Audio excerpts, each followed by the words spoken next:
உங்க வீட்ல ஒரு விசேஷம் பெருசா விருந்து வச்சுட்டு மிச்சமான சாப்பாடுலாம் என்ன பண்றதுன்னு தெரியாம பக்கத்துல இருக்க ஆட்டுக்கும் மாட்டுக்கும் போட்டீங்க. பாம்பு கடிச்சு எமர்ஜென்சிக்கு போன ஆடு மாடை விட மனுஷங்க சாப்பாட்டை சாப்பிட்டு ஐசியூக்கு போன ஆடு மாடு தாங்க அதிகம். இது வரைக்கும் நம்ம பேஜை ஃபாலோ பண்ணாதவங்க இந்த மாதிரி இன்ஃபர்மேட்டிவ் கண்டென்ட்ஸ் வேணும்னா மறக்காம ஒரு ஃபாலோ பட்டனை தட்டி விட்டுருங்க. மாடு ஆடெல்லாம் நம்மள மாதிரி சாப்பிடுற ஜீவன் இல்லைங்க. நம்மள மாதிரி ஒரு வயிறு இல்லைங்க, அவங்களுக்கு 4 வயிறு இருக்கு. அவங்களுக்கு செரிமானம் ஆகிற ப்ராசஸே வேறங்க.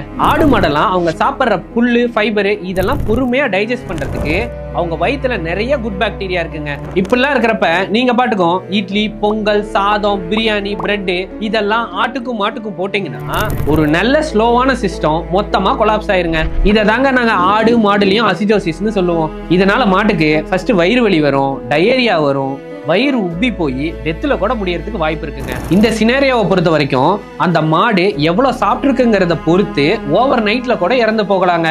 உடனே கேப்பீங்களே, நம்ம ஊர்ல இருக்க மாடெல்லாம் குப்பை தொட்டியில கிடக்கிற கண்டதையும் தின்னுட்டு உயிர் வாழுது, ஒண்ணுமே ஆகலையேன்னு. அந்த மாட்டோட வலி மாட்டுக்கு தாங்க தெரியும். போஸ்ட்மார்ட்டம்ல நானே பார்த்திருக்கேங்க, மாட்டோட வயிற்றுல அவ்வளோ பிளாஸ்டிக் வேஸ்ட் எல்லாம் கிடக்குதுங்க. இந்த பொங்கல் அசிடோசிஸ் இல்லாத பொங்கலா கொண்டாடுவோம்.